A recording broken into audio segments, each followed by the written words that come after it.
Bəli, dəyərli üzvlər, saat 21:00 göstərir. Artıq biz təlimimizə başlaya bilərik. Hər birinizi növbəti pedaqoji təlimdə xoş gördüm. Mən ABA qrup şəxs inkişaf qruplarının rəhbəri İlhamə Gülməmmədli.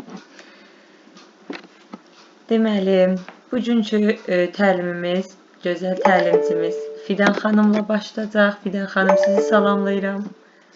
Ümid edirəm faydalı təlim olar. Təklifimi qəbul edib gəldiyinizə görə təşəkkürlərimi bildirirəm. Salam hər kəsə. Xoş gəlmisiniz. İlk öncə dəyərli vaxtınızı burada ayırdığınız üçün hamınıza tək-tək təşəkkürlərimi bildirirəm. Ayrıca olaraq təşəkkürümü İlhamə xanıma bildirirəm. Məni təlimə dəvət etdiyi üçün çox sağ olun. Mən təşəkkür edirəm. Ümid edirəm bugünkü təlim həqiqətən maraqlı və aktiv keçər. Hər nə qədər ki üstümüzdə bayramın yeməklərinin ağırlığı olsa da belə təlimlərlə yavaş-yavaş özümüzü təhsilə qaytarmalıyıq. Çünki təhsil elə bir inkişaf sahəsidir ki, biraz ondan belə uzaqlaşan kimi artıq bizdə inkişaf əvəzinə əksi baş tutur, geriləmə baş tutur. Ona görə çalışdığımız qədər həmişə birlikdə inkişafda qalmalıyıq. Mən çox vaxtınızı almaq istəmirəm və təlimdə sözü sizə verirəm, ekranı paylaşıram və hər hansısa bir sözünüz olarsa mən buradayam. Mütləq ki, mənə bildirə bilərsiniz. Tamam. Başlayaq. Deməli, ilk öncəliklə özümü tanıtmaq istəyirəm. Mən Fidan Hüseynzadə, psixoloq olaraq qarşınızdayım. Bugünkü bizim mövzumuz deməli təlimdə, daha da təhsildə perfeksionizm və müəllimin rolu ilə bağlı olacaq. İlk olaraq mən biraz sualla başlamaq istəyirəm ki, görək perfeksionizm nədir? Yəni perfeksionizm sözünü heç həyatınızda eşitmisinizmi ya da təhsil həyatında bu sözlə bağlı bir məlumatınız varmı? Bilənlər varsa ya da bilməyənlər də ola bilər, qeyd edə bilərlər chat bölməsinə. Ondan sonra istəyirəm ki, mən öz fikirlərimi bildirim.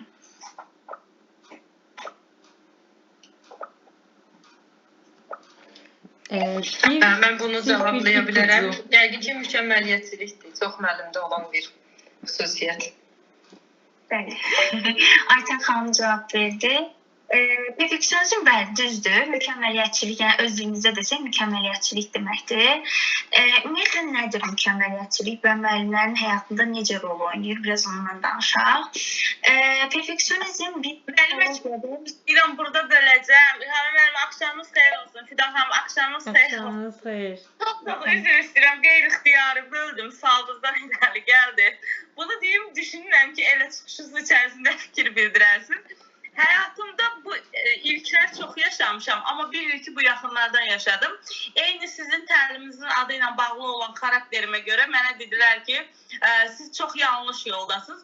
Bu sizə uğur yox, mənfilik gətirəcək. Çünki hər zaman əziyyət çəkəcəksiniz. Siz elə sözü izah edərkən fikirləşdim ki, bilmirəm, buna görə də mənim tənqid olunmağım doğru idi. Elə yəqin ki, o suala da cavab verərsiniz. Üzr istəyirəm amma böldüyüm üçün diqqətimi çəkdi.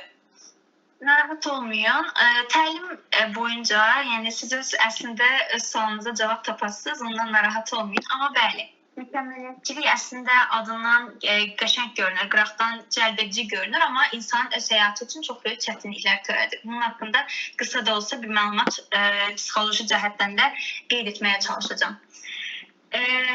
Perfeksionizm nədir? Biz psixologiyada insanın özünə və başqalarına qarşı həddindən artıq yüksək və real olmayan standartlar qoymasını və bu standartlara uyğun da özünü tənqid etməsini deyirik. Perfeksionizm budur əslində.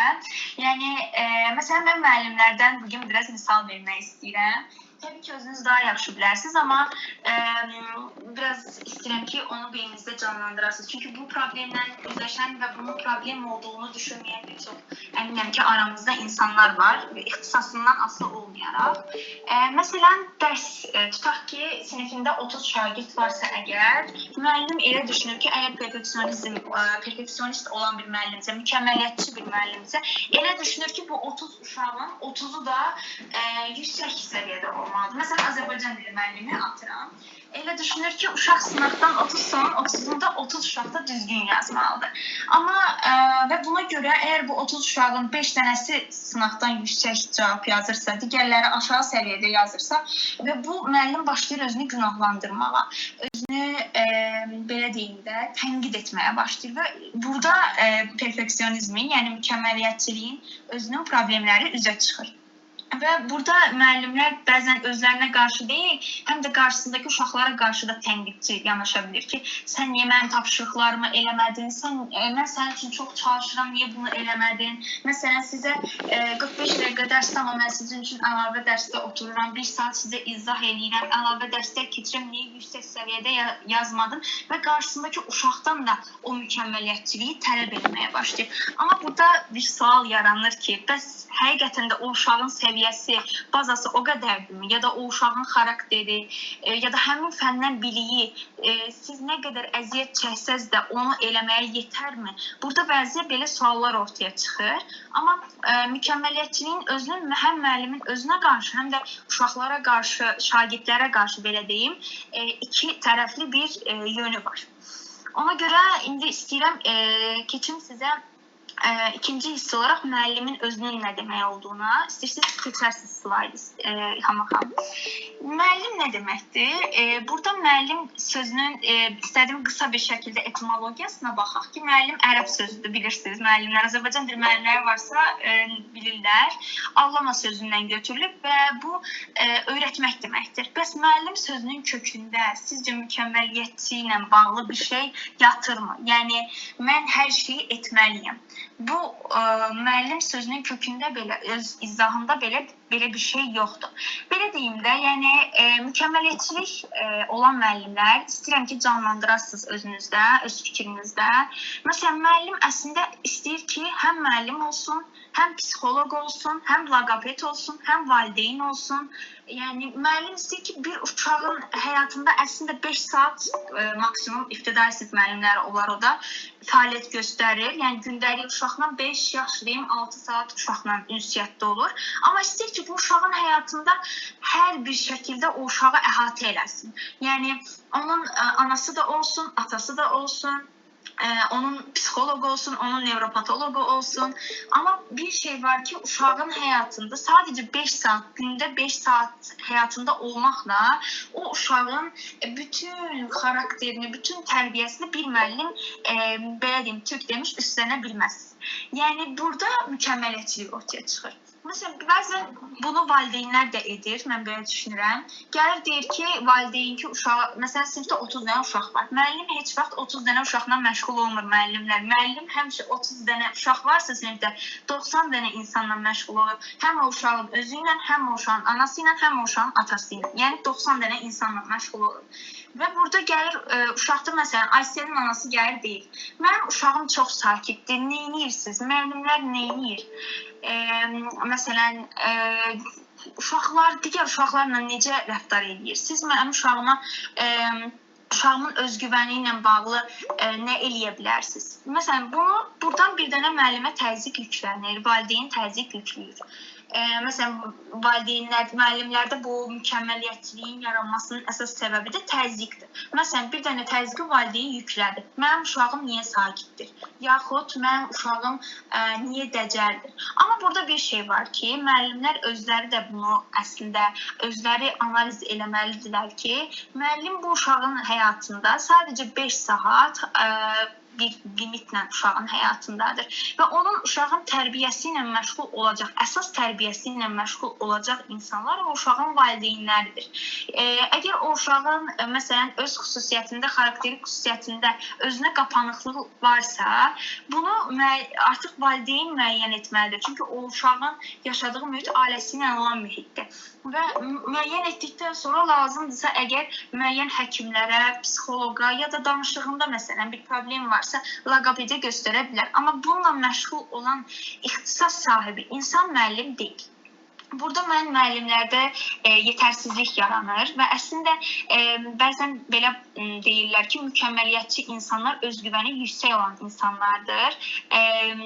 Bu biraz yanlış bir ifadədir. Çünki əksinə mükəmməliyyətçilik anlayışı özgüvənin daha çox əksik olduğu nöqtələrdədir. Çünki özünü tamamlamağa çalışır.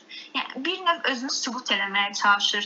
Yəni yetərliliklə bağlı bir problem yaşadığı üçün insan o mükəmməl olmağı düşünür və mən əgər bunu bu şəkildə eləməsəm, deməli tam eləyə bilmirəm. Və burada bunun özgüvənin əksik olduğu ortaya çıxır. Özünü tamamlamağa çalışmaq da burada əslində insanda, xüsusilə də ixtisas sahibləri, məsələn müəllimdən biz bu gün təlimimiz müəllimlər üzərindədir və müəllim öz üstünə götürür ki, mən yetməliyəm. 30 uşağın 30-una da mən yetməliyəm, onun valideynlərinə də yetməliyəm, dərslərinə də, tərbiyəsinə də, sağlamlığına da, psixoloji sağlamlığına da, yeri gəlir fiziki sağlamlığına da, amma bu mümkün deyil və bu real bir hədəf də deyil əslində. O bir slayda keçə bilərik. Ümumiyyətlə belə deyim də, müəllimlər üçün bunun təsirləri həm psixoloji olaraq müəllimlərə çox təsir edir. Məsələn, yenə nümunəyə götürürəm. Sosial təzyiqlər müəllimə sadəcə valideyn tərəfindən yönəlir. Həm məktəbdən məktəb müdürü, məktəb direktoru olsun, müavin olsun, məsələn, jurnalı tam yazmalısınız. Verilən mövzuları çatdırmalısınız ay sonuna qədər. Sizə verilən siniflərin hamısını doğru şəkildə idarə eləməlisiniz. Bu uşaqların hamısı yüksək səviyyəli olmalıdır. Və bu kimi tələblər müəllimlərin qarşısına qoyulduqca müəllimlər özünü həm biraz öncə qeyd etdiyim kimi yetərsiz hiss etməyə başlayır, həm də həyatında sadəcə bir rola fokuslanır. Yəni biz insan olaraq həyatında bir neçə yox, hər insanın öz həyatında çoxlu rolları var. Məsələn, bir müəllim özü həm ana ola bilər, həm ata ola bilər, yəni kişi müəllimsə əgər. Həm məsələn qadın müəllimləri indi mən nəzərdə tuturam. Bu insan öz həyatında həm anadır, həm həyat yoldaşıdır, həm yeri gələndə övladdır, bacıdır, həm də müəllimdir. Amma biz bu mükəmməliyyətçilik əslində çox belə deyim, dozunu aşanda, bir problemə çevriləndə bu müəllim sadəcə müəllim olduğunu düşünür. Digər rollara önəm verir. Məsələn, həmin müəllimlər öz həyatında, xüsusilə də şəxsi həyatında ana roluna o qədər də yüksək yanaşa bilmir. Ya da çox mükəmməliyyətçiliyə artıq o qədər alışır ki, öz həyatında da, öz övladlarına qarşı da, istər öz yoldaşına qarşı da, digər bütün rollardakı rollarına uyğun da o mükəmməliyyətçiliyi göstərməyə başlayır və bu artıq həyatında problemə çevrilməyə başlayır. Çünki mükəmməliyyətçilik ancaq o demək deyil ki, hər şey mükəmməl olmalıdır. Bu artıq insanın xarakterinə yansıyır. Məsələn, müəllim dərs təşkil edir. Bu dərs 45 dəqiqədirsə, məsələn, müəllim istəyir ki, yeni bir şey öyrətsin, amma istəyir o uşaqlar hamısının öyrənməsini o qədər istəyir ki, təbii ki, bu normal bir istəkdir. Müəllim istəyir ki, keçdiyi o dəqiqələrdə uşaqlar nələrsə öyrənsin, uşaqlar faydalansın. Amma mükəmməliyyətçi olan müəllimlərdə səviyyə bu qədər normal bir səviyyədə olmur. O qədər qatı bir şəkildə dərs sistemi yaradırlar ki, mütləq bunu etməlisən, cəzalar, uşaqlara qarşı bəzən davranışlarında ciddiliklər ola bilər və bunlar yersiz ciddiliklər. Normal müəllim ciddiliyindən bəhs etmirəm burada. Və bu artıq insanın özünün xarakterinə, tök demək, mizacına belə yansıyır və həyatında həqiqətən də müəyyən qədər çətinliklər törədə bilir. O bir səhifəyə keçə bilərik. Deməli, burada istəyirəm ki, şagirdlər üçün təsirlərindən də yəqin ki, başa düşərsiniz ki, bəzi şagirdlər artıq həmin müəllimlərdən, o xüsusilə də mükəmməliyyətçi olan müəllimlərdən qorxurlar. Yəni, necə qorxmaq?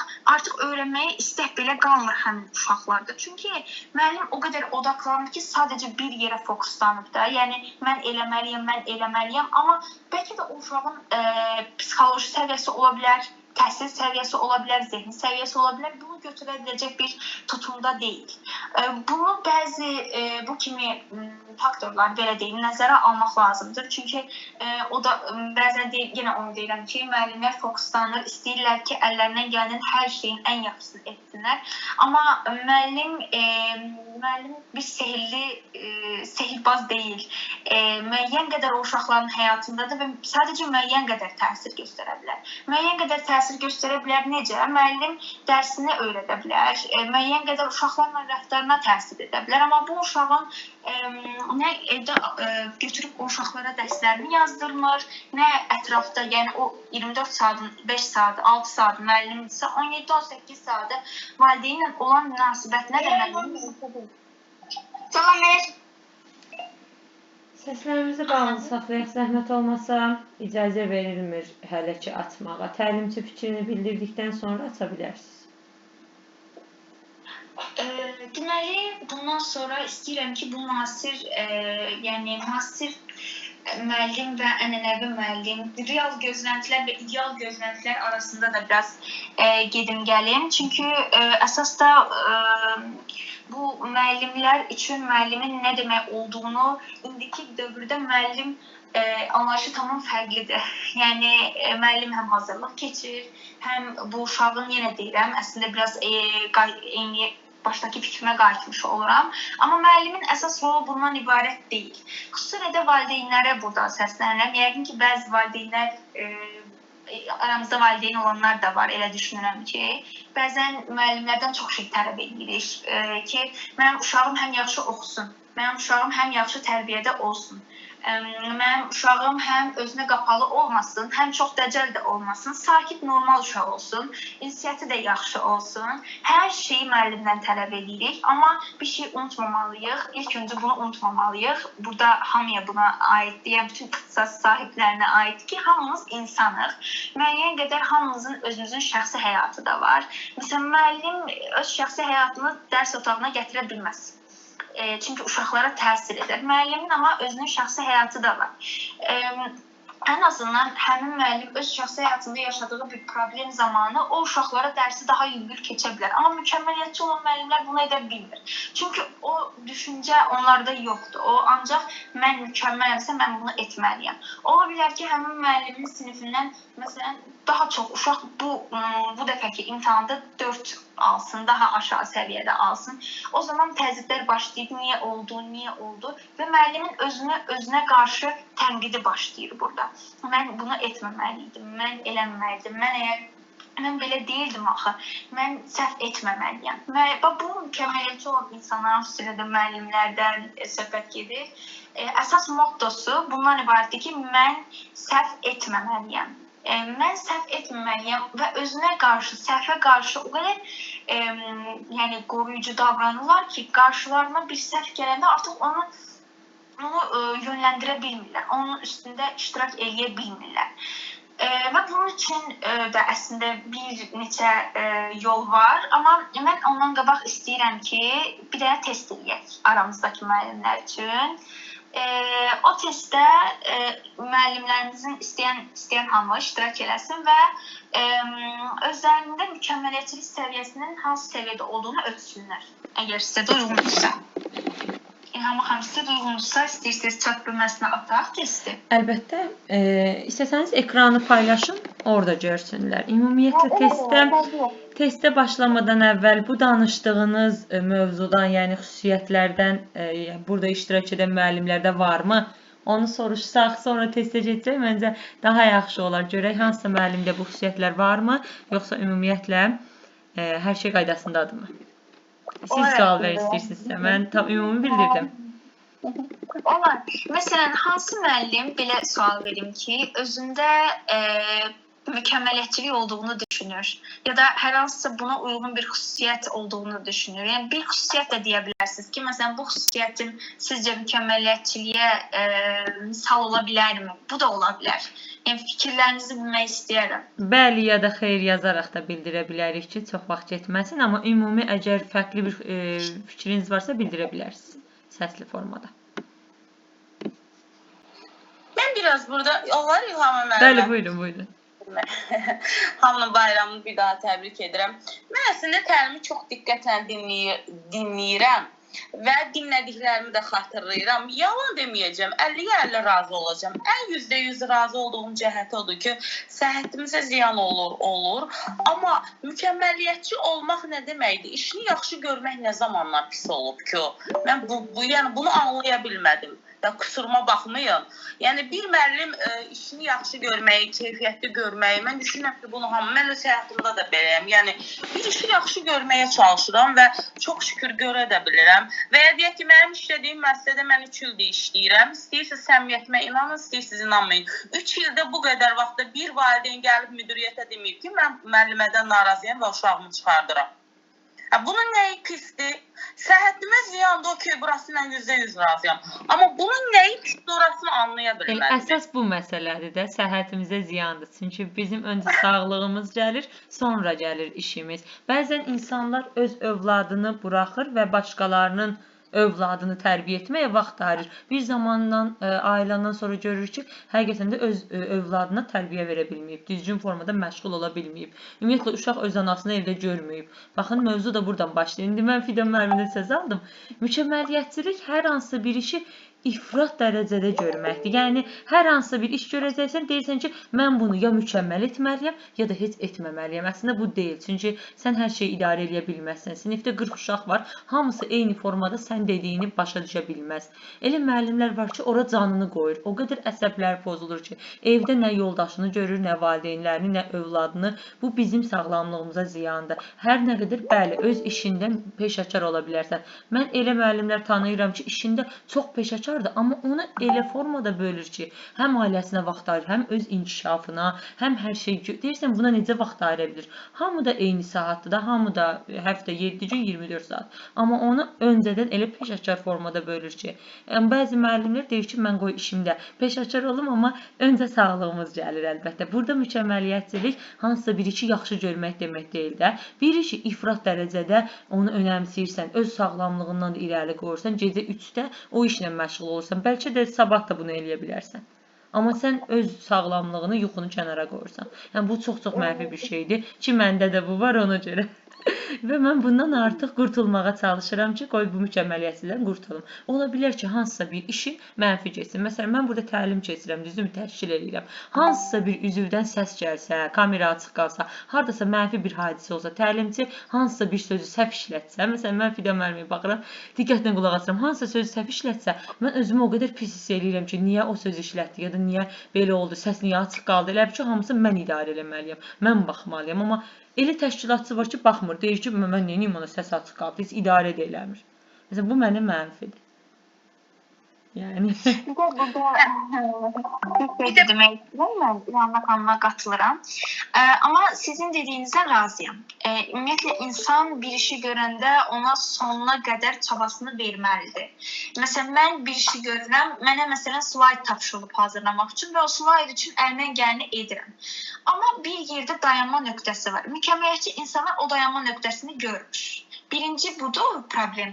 Çünki bir yerə qədər çaba sərf edirik bir şey üçün. Amma əgər çabamızın sonsuz, belə deyil, nəticəsiz qaldığı nöqtədə dayanmağı da öyrənməliyik. Çünki elə bir həyatdır, yəni belə də deyim də, həyatdan misal göstərsək, həyatda insan dayanmağı da öyrənməlidir. Birinci növbədə öz sağlamlığımız üçün, ikinci növbədə mükəmməliyyətçi insanlar bir problemdə bundan irəli gəlir ki, bəzən heç bir işi görə bilmirlər. Yəni budur, qorxudan. Həqiqətən qorxudan insan heç bir işi görə bilmir. Məsələn, deyək ki, mən dərs keçməliyəm. Mən sizə müəllimlikdən misal göstərirəm də. Mən məsələn, bugün artıq dərs hazırlamalıyam. Mənə bu tapşırır. Müəllim o qədər mükəmməl olmağı düşünür ki, mən nətər edeyim, uşaqlarımın hamısı yüksək səviyyədə cavab versin. Uşaqlar oradakı müəllimlərin suallarına cavab verə biləcəklərmi? Mənim hazırladığım slayd yaxşı olacaqmı? Neçə dənə müəllim iştirak eləyəcək? İştirak edən müəllimlərin hamısı diqqətlə qulaq asacaqmı? O qədər sual, o qədər qarşısına problem qoyur ki, mükəmməl olmaq üçün. Artıq o slayd, o açıq dərs olmur. O açıq dərs etmir. Qorxudan, yetərsizlik düşüncəsindən və mükəmməl ola bilməmə ehtimalından o açıq dərs olmur. O qədər qarşısına problem qoyur ki. Əslində budur. Məsələn, müəllim istəyir ki, dərsdə yeni bir metod sınasın. da uşaqlar artıq sıxılıb, hər dəfə eyni. Müəllim gəlir, ancaq dərsi danışır, öyrədir, gedir. İstəyir ki, yeni bir metod sınasın, amma metod sınaya bilmir. Görəsən bu yeni metodu uşaqlar öyrəşəcəkmi? Görəsən mən bu metodda başarılı olacağamı? Görəsən bu metodda uşaqların hamısı eyni səviyyədə dərsi biləcəkmi? O qədər qarşısına mükəmməliyyətçilik zamanı insan sual qoyur ki, yəni o artıq mükəmməl olsa da, olmasa da onu sınamaq ehtimalından belə qorxduğu üçün o ehtimalı yaşaya bilmir. Sizin dediyinizdən %100 razıyam. Çünki bir insan məsuliyyətli olmalıdır. Yəni sonuna qədər bir işi yaxşı görmək üçün əlindən gələn çabanı verməlidir. Amma mükəmməliyyətçi olmaq həm İlham xanıma qatılıram ki, ifrat dərəcədir. Həm də mükəmməliyyətçilik əslində insanın qarşısında böyük bir bariyerdir ki, qoymur onu irəli getməyə. Onda mən qrupa aid deyiləm müəllimə. Çünki mən sözün bax, yetərincə mənim IQ-m çatır ki, və bunu hər zaman da deyirəm.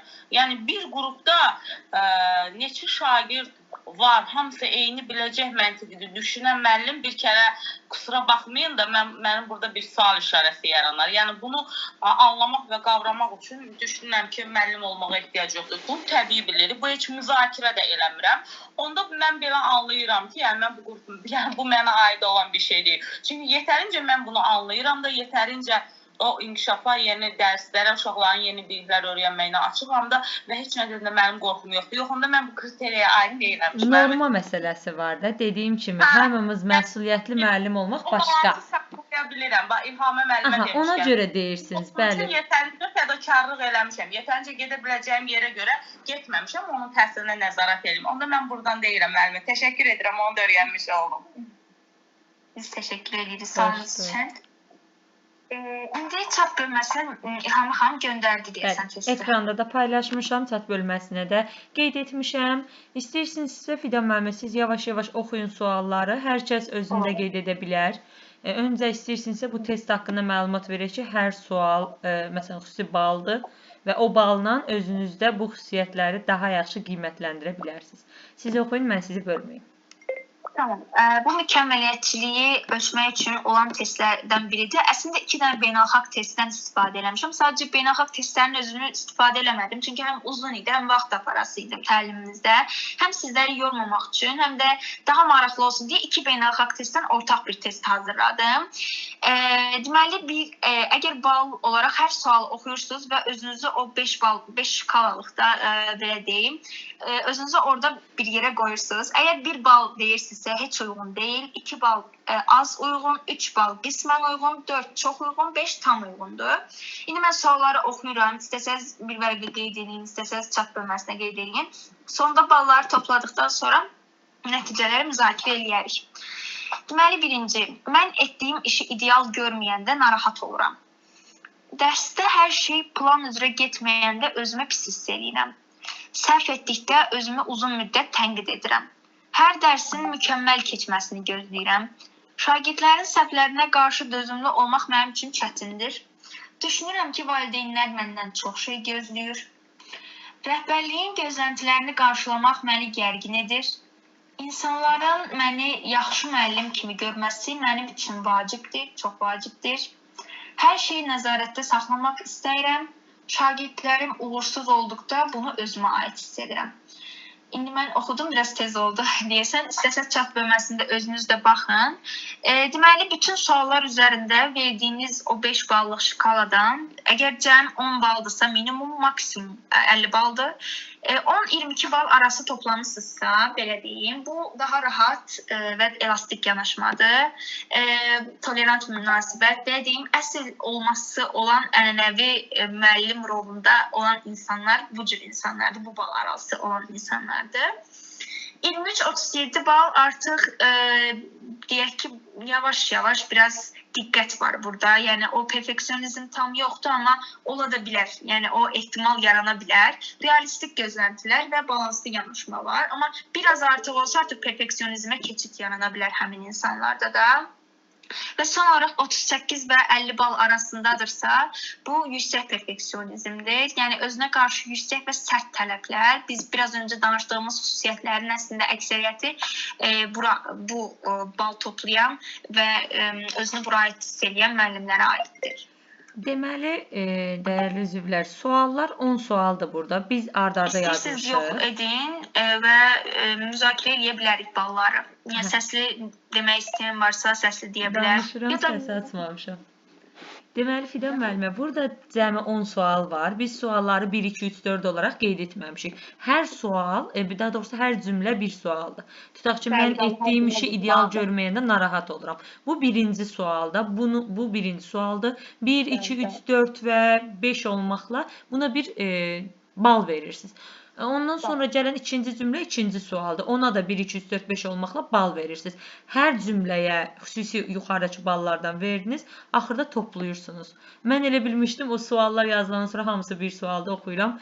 Axırda baxdım ki, mənə indi çatdı ki, deməli hər cümlə bir sualdır. Mən də çatmamışdı, dedim sizə də bildirim. Bəli, bəli. Hər cümlə bir sualdır. Məsələn, biraz istəyirəm oxuyam nəticələrdən. Deməli, Aynur Mustafayeva bilmədim, bir yazıb, bilmədim. Amma elə o da mənim kimi məncə düşünüb ki, bütün hamısı bir sualdır. Mən də birinciyə bir verib durmuşam. Sonra baxam ki, hər cümlə bir sualdır.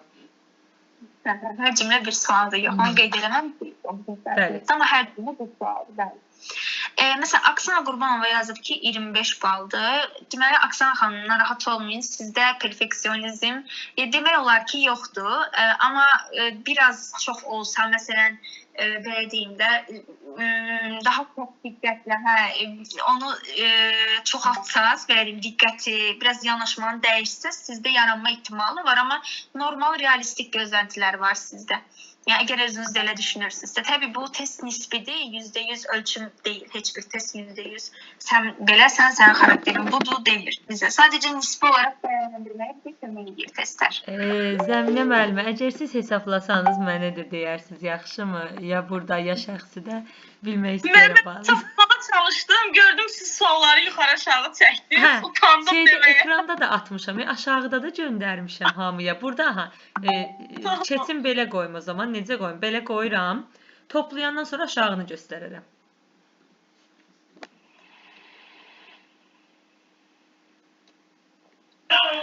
Ümumi olaraq ballar 36 bal, 30 bal, 33 bal. Yəni yüksək dərəcədə perfeksionizm olan bir müəllimim hələ rastlaşmadım. Deməli müəllimlərin həqiqətən də yanaşmaları çox realistik gözləntilər olan müəllimlərimiz var imiş. Burada AVA qrupun təlimlərinin də geniş rolu var. Hər həftə şənbə günü bu mövzuda təlimlərlə 32 bal. 32 bal nə deməkdir? Orta səviyyədir, yəni sağlam yanaşmadır, realistik gözləntilərdir, balanslı yanaşmadır. Buna da tam mükəmməliyyətçi müəllim demək olmaz. Ona görə narahat olmayayım bu mövzuda.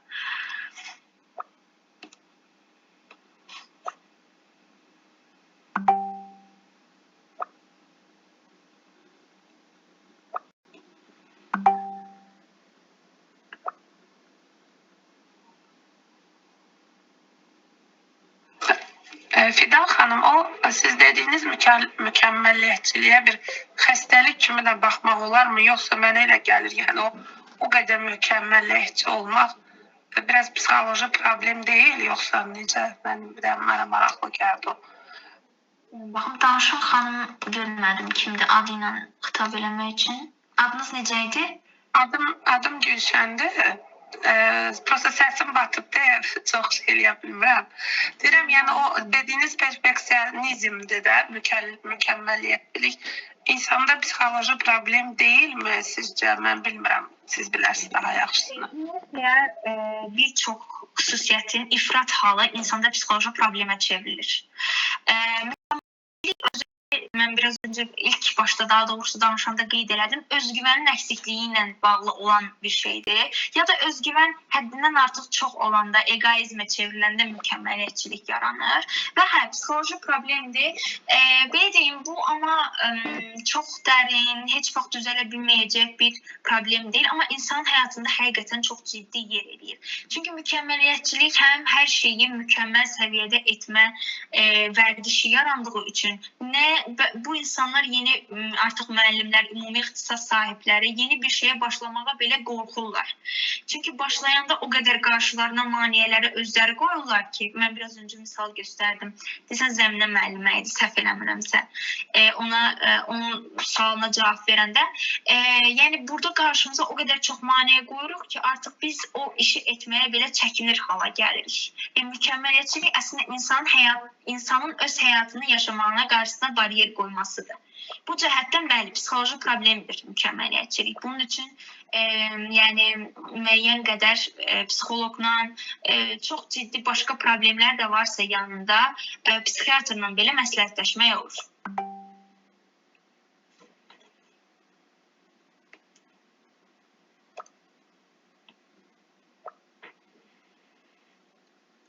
İlham müəllimə cavablayım mən balımı. Hə? Cavablayım. Aha. Özüm Demək. qədər bunu şeydir, belə gözləyirəm, merak eləyirəm. Demək, mən müəllimə burada 6-cı sualın qətiyyən mənə aidiyyatını tapa bilmədim. Yəni verəcəyim cavab olmadı orada açığı. 6-cı cümləmiz nədir? Qoy bir dənə. Düşünürəm ki, valideynlər məndən çox şey gözləyir. Ya, mən onların gözlədiyini mənə demədən mən onlara verirəm. Genəldə mən bunu Mənə də alıram. aid deyil o. Mən də düşünürəm ki, mənə də aid deyil. Bilirsiniz niyə görə? Çünki mən özüm oğlumda bilirəm deyə onların nə olduğunu.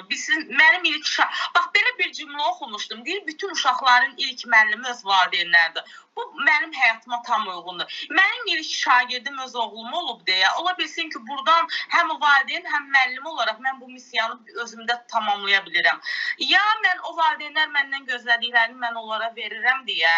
Yəni mən görməmişəm də onlar gəlin mənə nəysə müəllimə vermədiniz, bu olmadı, belə sözlər eşitmirəm. İndi istəyirsiniz inanın, istəyirsiniz də inanmayın. Ona görə bu suala mən cavab verə bilmədim. Belə 35 alındı məndə. Mən də nəhayət hesablaya bildim. Bayaqdan ki hesablamağa çalışıram. Yarıya çatıram.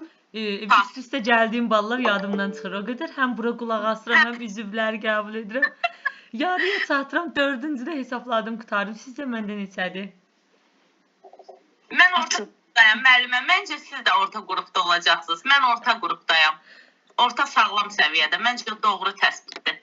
Məndə 37 alındı. Ay müəllimə görürsünüz, psixologiyasını güclü bilirəm. Orta səviyyədəsiz. Sərhəddəyəm. Həqiqətən tam sərhəddəsiz, amma siz dediniz də o mükəmməliyyətçiliyi artıq yavaş-yavaş aşmağa çalışıram. Mən əvvəl lap tünd idi, indi yavaş-yavaş artıq azaltmağa çalışıram. Əvvəl olsa 50 bal yazmışdım ora. Bəli, hər kəs yazdı mı? Yazmayanlar, sualı olanlar varsa verə bilər. Bu həqiqətən də çox vacib bir mövzudur. Əslində özümüzdə bu xüsusiyyətlər yoxdursa bizə elə gəlir borclu, amma elə müəllimlər var ki, bundan həqiqətən də əziyyət çəkir deyə bilərəm. İnsanlar düzdür bizdə müəllimlərə aiddir, amma insanlar həyatının bir çox səviyyəsində, bir çox ixtisas peşə sahibi olan insanlar olsun, həm də həyatlarının müəyyən o səviyyələrində, həyatlarının müxtəlif rollarında o bir dənə problem bütün rollara yansıyır. Və bu mükəmməliyyətçilikdən əziyyət çəkən çox insan var. Yəni belə deyim də, bu insanın həyatını həqiqətən yaşamasında ən böyük problemlərdən biridir ki, qoymur onu yaşamağa, izin vermir ki, həyatını yaşasın mükəmməliyyətçilik. Ona görə mən düşünürəm ki, bəzi həqiqətən belə müəllimlərimiz var. Düzdür, testdən çıxmadı. Test nəticəsinə bilmirəm, yazıb deməyənlər mi oldu nəticəni? Nətər, amma müəllimlərimiz hər tərəfli peşəkar olduğu üçün bu kimi mövzularda çox da yəqin ki, hamıda aşağı perfeksionizm çıxar. Yazmısınız? Mən qələm tapa bilmədim yazmağa. 4 dəfə hesabladım. Aynur xanımdan razıyam. Məsuliyyətli olmaqla mükəmməliyyətçi olmaq biraz fərqlidir. Onun yanaşması, məsuliyyətli olmaq, ümumiyyətlə insan bütün işlərində, bu müəllimlərə də aiddir. Bütün ixtisas sahiblərinə, bütün insanlara, hətta heç bir ixtisas sahibi olmayan insanlara da. Yəni işində məsuliyyətli olmaq sənin xarakterini əslində təzələməyə, xarakterini gücləndirməyə kömək edən bir vərdişdir. Amma mükəmməliyyətçi olmaq əksinə xarakterini insanın yavaş-yavaş azaldır. Yəni xarakterini zəif edir. Çünki sən özünü o qədər yetərsiz hiss edirsən ki, bunu ətrafa da yansıdırsan. ki, yəni mən mükəmməl olmalıyam. Bir də insanın özünə qoyduğu yaxşı bir bəhanədir mükəmməliyyətçilik. Mən mükəmməliyyətçiyəm deyə bunu edə bilmərəm. Yəni mən onu etməyə, məsələn bir işdə tapşırılır hamıya, bir qrup işidir. Məsələn, yəni atıram slayt hazırlamaqdan, slayt hazırlamalısınız. Sizə düşən iş budur. Mən çox mükəmməliyyətçi insanam. Mən onu başlasam hazırlamağa, o qədər bəhanə qoyur ki, qarşısındakı insan deyir ki, bu işi sən etmə artıq. Digər başqa insana edir. Yəni bu insanı yavaş-yavaş həm özündən, həm xarakterindən, həm də bir iş görmə qabiliyyətindən uzaqlaşdıran bir problemdir. Zamanla məncə insan bunu özündə aşkarlayıb düzəldə bilir. Buradakı müəllimlərin %90% deyim, artıq illərdir müəllim olduğuna görə, peşəkar olduqlarına görə, bəlkə də bu hadisələri hələ öz iş həyatının ən başlarında yaşayıblar. Mən də məsələn hələ başlarda olduğuna görə deyirəm ki, bundan məsələn 2-3 il əvvəl belə idim, amma artıq elə deyiləm. Zaman bu daha çox işin başlarında da özünü göstərə bilir.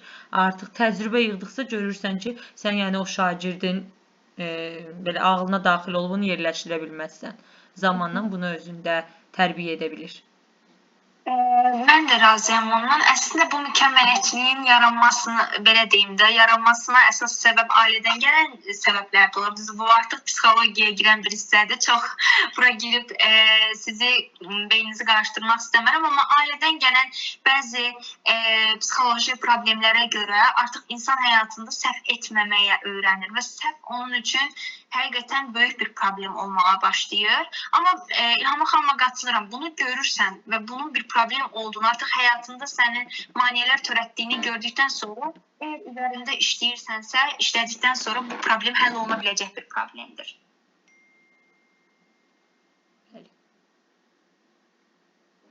Buyurun, istəyirsinizsə yenidən deməli ekranda paylaşdım slaydı. Qaldığımız yerdən davam edək, yoxsa necə?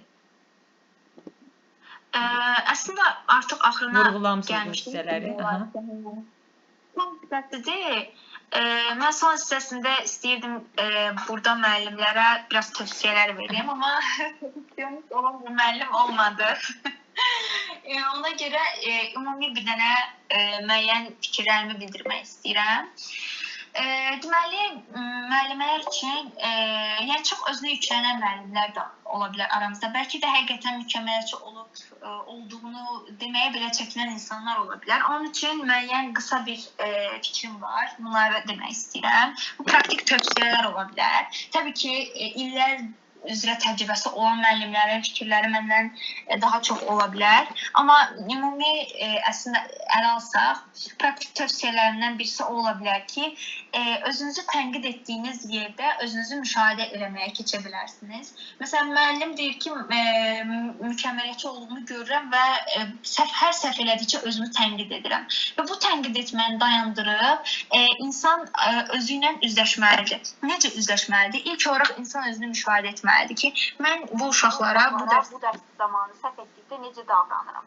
Və burada başlayıb insan özü-özünə etdiyi hərəkətləri sual verdikcə, özünü müşahidə etdikcə, əslində o səhvləri düzəldə biləcəyini görür və səhvin onun üçün o qədər də böyük bir problem olmadığını öyrənə bilir. İkinci olaraq da prioritetləşdirmə texnikası var ki, müəllimlər məncə dərs planlayanda, xüsusilə də plan mövzusunda bəzən müəllimlər çox, belə deyim də, ciddi olurlar ya da daha təşvişli olurlar ki, çatdıra biləcəmmi, proqramı çatdıra biləcəmmi. Bu zaman prioritetləşdirmə texnikasından istifadə edilərək həm uşaqlara uyğun, həm mövzulara uyğun, belə deyirlər, ilk olaraq öncəliyi müəyyən edə bilərlər. Yəni, vacib olan, vacib olmayan olaraq bunları sıralaşdıraraq mövzunu o şəkildə təşkil edə bilərlər. Və bir də mən ən çox elə düşünürəm ki, lazım olan şeylərdən birisi və sonuncusu dəstək şəbəkəsidir. Yəni, müəllim bir problem yaşayanda yaxud hər hansısa bir mövzuda səhv olduğunu gördükdə başqa müəllimlərdən dəstək ala bilər.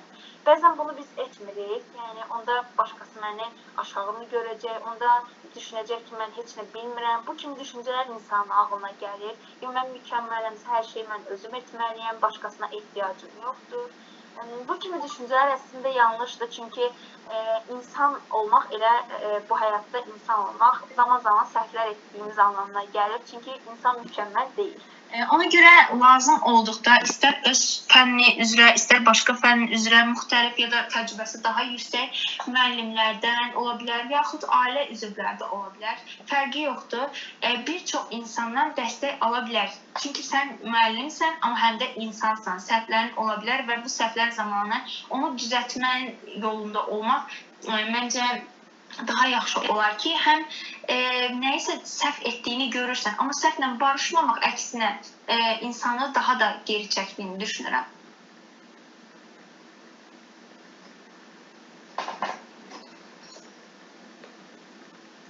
Məncə bugün mükəmməliyyətçiliklə bağlı bir çox mövzunu danışdıq. Sualı olan varsa mən məmnuniyyətlə dinləmək istəyərəm. Bəli, buyurun fikirlərinizi bildirə bilərsiniz. Artıq yavaş-yavaş təlimin sonuna yaxınlaşırıq. Ümumiyyətlə, bugünkü mövzunu daha çox sadə seçdik ki, istər-istəməz, hələ ki, hər kəs tətildədir, çox vaxtınızı almaq istəmərik. Mürəkkəb mövzular olduğu zaman həqiqətən də böyük bir vaxt lazım olur və biz mürəkkəb mövzulara az vaxt ayırdıqda heç bir effekti olmur. Sadəcə burada 1 saat vaxt etkisi olur. O səbəbdən əminəm ki, faydalı təlim oldu. Ümumiyyətlə, müəllim özündə o xüsusiyyət olmasa belə, ola bilər ki, sizin qarşınızdakı şəxsdə, yəni şagirdlərinizdə mükəmməliyyətçilik olsun. Siz bu terminin çarəsini, izahını, səbəbini, nəticəsini, nələrə yol aça bilər. Bunları bilməlisiniz ki, şəxsiyyət yetişdirdiyiniz zaman düzgün, güclü şəxsiyyət yetişdirə biləsiniz. Bilin ki, mükəmməliyyətçilikdə yaş önəmli deyil. Ola bilər ki, uşağın 6 yaşı olsun, 7 yaşı, 15 yaşı, 17 yaşı, onda bu mükəmməliyyətçilik yol aça bilər. Bəzən şagirdlərimiz bilirik ki, yaxşı oxuyur, amma yenə də suallarda əl qaldırmır. Baxırsan ki, kimsə gəlib əyləşib, valideyni olsun, açıq dərs olsun, ən yaxşı şagirdinizdir, ona güvənirsiniz. Deyirsiniz ki, o bütün suallara cavab verir, amma baxırsan ki, həmin gün passivdir və buna heç bir səbəb yoxdur. Bunun səbəblərindən biri də bu ola bilər. Deyir ki, müəllim məni yaxşı görür, deyir ki, o əlaçıdır, birdən buna yaxşı cavab verə bilmərəm. Baxın, bunun da altında məncə %90% o səbəb yata bilər. Nə qədər ki, o mükəmməliyyətçidir, istər-istəməz həmin günlərdə özünü arxa plana ata bilir. Elə deyilmi Fidan xanım? Həyatı yatmağa icazə vermir. Sadəcə mükəmməliyyətçilik xüsusilə uşaqlarda mən elə düşünürəm ki, olur. Sizin dediyinizlə razılaşıram və bunu valideynlər bəzən yaxşı bir şey olaraq görür. Bir dənə bunu da qeyd edeyim ki, mənim uşağım mükəmməldir, çox yaxşıdır. Mükəmməliyyətçilik yaxşı bir şey deyil. Yəni uşağın özünü hər şeydən geri atmasına və yüklənməsinə, bunu məsuliyyətlə bəzən qarışdırırıq, amma xeyr, uşağın özünü həddindən artıq yüklənməsinə səbəb olur. Mən hər şeyi etməliyəm. Anam məni gözləyir, sizin dediyiniz kimi müəllim məni gözləyir. Məndən bunu gözləyə bilməzdir. O uşaq bir dənə səhv eləyəndə hamı təəccüblənir. Sən niyə səhv elədin? Sən niyə belə oldun? Amma bunun uşaq, insan fərqi yoxdur. Sizə qatılıram. Yaşın fərqi yoxdur. İnsan olacağını və səhv etmə haqqının olduğunu, yəni insan özünə səhv etmə haqqını verməlidir müəyyən qədər. Bəli, sizə qatılıram. Bəzən mükəmməliyyətçilik valideynlər də uşaqlarda yarada bilir.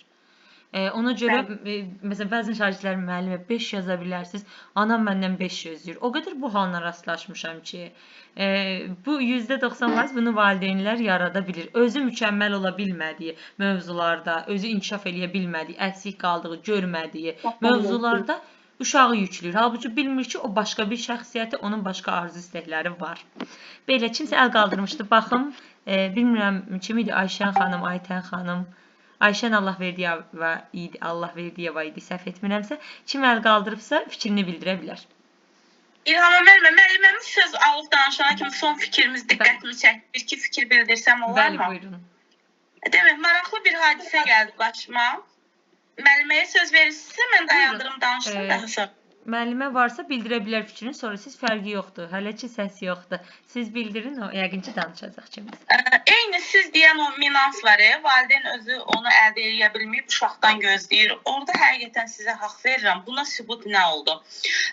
Bilmirəm, yəqin ki, izləyirsiniz. Bu səhər kanallarımızda nömrə qoyulur və ora canlı olaraq SMS ata bilirsən. Şəkillər də görsənir. Qəribə bir minans yaşadım. Həmin gün orada mövzu qoymuşdular. O mövzu mənim sizin qazancınız nədən gəlir? Mən də şagirdlərimlə şəkil atdım və altına da yazdım ki, mənim qazancım müəlliməlikdən gəlir. Şəkil ekrana verildi və şəkil veriləndən sonra belə bir aparıcının belə bir fikri oldu. Aparıcı da bəyəfəndi idi. Xəzər TV-nin səhər proqramını aparan Aytən Səfərova ilə. O şəkildə demək mənim inklüziv təhsilə aid olan şagirdim də var idi. Bu il məktəbə qədərlərim də var idi. Amma görüş ötən il məktəbə qədəri bitirib gedən şagirdlər ilə idi. Və yenə də deyirəm, inandırmaq məcburiyyətində deyiləm, tam səmimidir.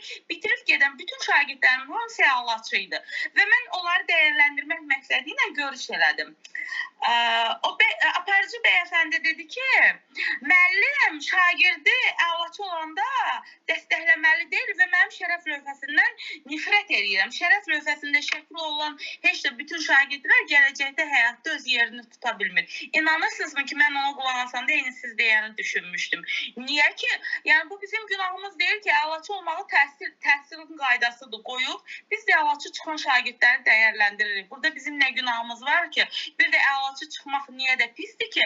Həyatda yerini tutmağın əlaçı olmaqla nə əlaqəsi? Heç bir əlaqəsi yoxdur. Demək ki, zamanında sənin özün o lövhədə ola bilməmsən. Ona görə də bugün o lövhəyə pis baxırsan. Bax, eyni o fikirləri deyəndə düşündüyüm fikri bugün siz dilə gətirdiniz. Təşəkkür edirəm. Televiziyada olanlar onsuz da kifayət qədər yetkinləşmiş olsaydılar, bu dərəcəyə qalmazdıq yəqin ki. Hər kəsin təbii ki, öz fikri var, amma televiziyada öz şəxsi fikrini bildirmək özü də bu mövzulardan heç bir xəbəri olmamaq deməkdir. Televiziya yəni obyektiv bir yerdir və heç kəsdə sənin oradakı fikrin maraqlı olmur, subyektiv fikrin. Ona görə mənə də maraqlı gəlmədi, amma çox düz vurğuluyursunuz. Çox şagirdlərdə də şərəf lövhəsinə qarşı mənfi hissiyat elə valideynlər yaradır. Bəli. Bəli, mən həmişə belə danışanda deyirik ki, sən də görəcəyik. İnşallah görərik. Bəli. Yox, mən çox şükür özümdə olmuşam. Ola bilsin özüm də olmuşam, evladım da olub deyə. Yəni düşünürəm olmasam belə pis Məncə o çox böyük bir ünsür deyil. Olmasam belə mən pis baxmazdım. Çünki şagird əlaçı olur və biz ona alqış deyiriksə burada nəyi pisdir mən anlamıram. Deyək olma. Bu necə məntiqdə anlaya bilmədim. Övladın gözündə bir şeyi böyütmək də, əhəmiyyətsiz etmək də yeni müəllimdən və valideyndən asılıdır. Sən onu onun gözündə böyütsən, şərəf lövhəsinə belə çox əlçatmaz bir şey kimi baxar. Amma desən ki, bu adi bir şeydir, orada olmasa da olar. Sənin şəklin orada olmasa da olar, o ona normal bir şey kimi baxar. Valideyn əslində uşağın xarakterini onun təhsil səviyyəsi ilə ölçməməlidir. Yəni uşaq çox yaxşı oxuyursa, mən onu çox istəyirəm, hissini uşağa ötürür. Əslində valideyn o uşaq yaxşı oxusa da, yaxşı oxumasa da onu istəyir. Orası heç valideyn kimi istəyir. Amma uşağa ötürdüyü hiss olmur. Uşaq elə düşünür ki, xüsusilə də mükəmməliyyətçi uşaqlarda olsun, ya da özünü yetərsiz hiss edən uşaqlarda olsun. Yəni sizin dediyinizə misal göstərirəm. Məsələn, mən əgər əlaçı lövhəsində, şərəf lövhəsində şəklim olmasa, anam mənə çox istəməyəcək ya da anam artıq əvvəlki qədər mənə maraqlı olmayacaq, mənim fikirlərimə maraqlı olmayacaq. Amma valideyn ilk öncəsində təhsil, düzdür, hər valideyn istəyir ki, uşağı təhsilli olsun, savadlı olsun, tərbiyəli olsun, burası ilə razıyam. Amma uşağın xarakterini və ona olan sevgisini göstərmə şəkli təhsillə olmamalıdır. Hələ xüsusilə də ki, şərəf lövhəsi ilə heç olmamalıdır deyə düşünürəm. Bəli, başqa fikri olan varsa bildirə bilər müəllimlərimizdən.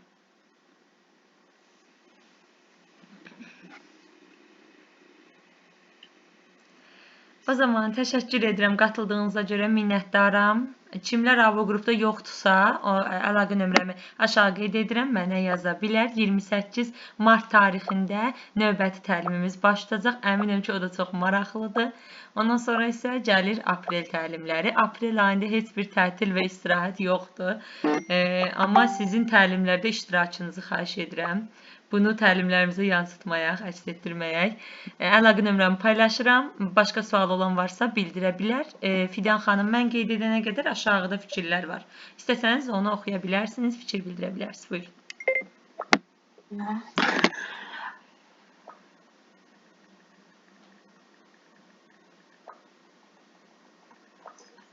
Burada məsələn bu əlaçılıqla bağlı fikir yazan xanıma da demək istəyirəm. Sən deyir, mən özüm olmuşam, övladımın da əlaç olmasını istəyərəm. Əlbəttə ki, bu istək normaldır, çünki hər kəs, hər bir valideyn öz uşağının savadlı olmasını istəyər.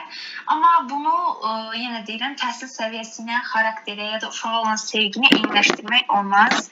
Və təşəkkür edən hər kəsə və qatılan hər kəsə mən də təşəkkürümü bildirirəm. Çox sağ olun vaxtınızı ayırdığınız və qatıldığınız üçün. Və mən burada axıra qədər qatılanlardan birinə kiçik bir hədiyyəm olsun. İstəyənlərdən bir nəfərə, indi İlham xanımla yazanlar olar, bir nəfərə konsultasiyanın ödənişsiz şəkildə təşkil etmək istəyirəm. Əgər istəyirsə, ya özünü yetərsiz görən ola bilər, ya özünü mükəmməliyyətçi səviyyəsində görə bilər. Yəni bu mövzuda xüsusilə də bu yetərlilik, özgüvən səviyyəsində problem yaşayan müəllimlərdən birinə istəyirəm ki, konsultasiyam hədiyyə olunsun. Şagirdlər də olsa olarmı? Məsələn, bilirsiniz ki, abituriyentlər indi onlar üçün çox çətin bir vaxtdan, zamandan keçirlər. Müəllimlərimizdən olmasa belə onların şagirdlərindən bir nəfər olsa abituriyentlərdən. Əminəm ki, onun üçün çox faydalı olar. Açılır. Onlara hər bir şəkildə kömək eləməyə razıyım. Təşəkkür edirik jestinizə görə. Aminə xanım əl qaldırıb, fikriniz varsa bildirə bilərsiniz. Təşəkkür edirik. Biz təşəkkür edirik Aycun xanım, Rüfanə xanım, Nilüfər xanım, hər birinizə, Gözəl xanım, hər birinizə təşəkkür edirəm. Ayşən xanım, Rüfanə xanım bizim daimi üzvlərimizdəndir. Avqust ayından bəri təlimlərə qatılır. Əminəm ki, hər bir valideyn öz uşağının, öz övladının ən yüksək səviyyədə olmasını istəyər. Heç kim deyə bilməz ki, mən övladımı, yəni olmasa da olar. Heç bir valideyn məncə bunu istəməz. Amma onun öncə şəxsiyyət olduğunu unutmamalıyıq. Qalan mövzuları məncə özümüz həll edə bilərik. Təşəkkür edirəm. Xoş sözlərinizə görə bir daha minnətdaram. Gecəniz xeyrə qalsın. Bəli, əlaqə nömrəmi bir daha qeyd edirəm Tamilə xanım. Təşəkkür edirəm. Gələn təlimdə görüşərik. Axşamınız xeyir. Bir dənə üzrlü sayılan sualım var müəlliməyə. Əslində, yəni mövzumuzla əlaqəli deyil. Sadəcə mənim qarşıma çıxan, yəni gördüyüm, müşahidə etdiyim bir proses haqqında sual vermək istəyirdi. Mənə çox qaranlıq qalıb. Müəllim dərs keçir, yəni müşahidə eləmişəm və müəllim onu necə deyirlər, o şagirddən hələ də var əlaqəsi yoxdur da. Mənə də maraqlı gəlir ki, uşaq çox egoist idi, 8-ci sinif tələbəsi idi, şagird idi. Çox egoluydu və müəllim onu qəbul eləmədi o egoluğunda. Yəni onların arasında müəyyən anlaşılmazlıq oldu. Və hal-hazırda da həmin şagirdlə müəllimin arasında demək olar ki, yəni ünsiyyət yox, uşaq müəllimin dərsinə fikir vermir, müəllimi hörmətlə yanaşmır, dərslərini oxumur. Müəllim də ona fikir vermir. Deyir ki, o özü-özlüyündə düzələcək. Yəni sizcə onun düzəlmək üçün bir ehtimalı varmı? Bu uşağın əslində xarakterindən də asılı olan bir şeydir, amma bu cür yanaşmanın mən doğru olduğunu düşünmürəm. Çünki əgər bir problem olduğu görülürsə uşaqda, onda birinci valideynlə, valideyn də müəyyən o ixtisas sahibi insanlarla əlaqə saxlamalıdır. Psixoloq olsun, nevropatoloq olsun, yəni fərqi yoxdur da. Çünki uşağın yəni bir keçid dövrü var. Yəni bu yeniyetmə uşaqdır. Müəyyən qədər həm valideynlər, həm də müəllimlər onu yola verirlər, düzdür.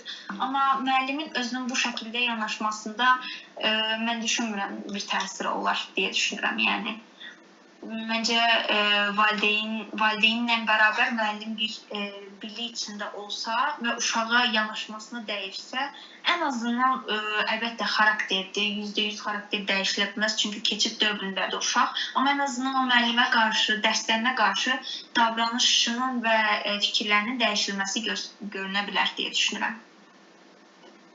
Çox sağ olun, təşəkkür edirəm. Mən əslində müəllim deyiləm, praktikantam hələ ki. Yəni müşahidəmdə gördüm, onu müəllimdən soruşdum. Dedi ki, yəni onun xassiyyəti odur. Pilustakı müəllimə qarşı kin yaranıb da o qızın içində. 8-ci sinifdə yaşla əlaqədar olaraq onsuz da onlar elə bir reaksiya verməkləri normaldır, hər şeyə qarşı reaksiya verirlər. Yəni aqressivdirlər də. Burada deyirəm, keçid dövrü, yeniyetmə dövrü olduqca normaldır. Amma müəllimlə bu qədər ciddi bir konflikt yaranması Yəni bu səviyyəyə gələnə qədər ki, məsələnin düzgün qoyulmamasından asılıdır əslində. Bildim, çox sağ olun, təşəkkür edirəm. Biz təşəkkür edirik Ayşən xanım, aktiv iştirakınıza görə. Fidan xanım, təşəkkür edirəm həm sizə, həm üzvlərə. Deməli, gələcək təlimdə görüşənədək.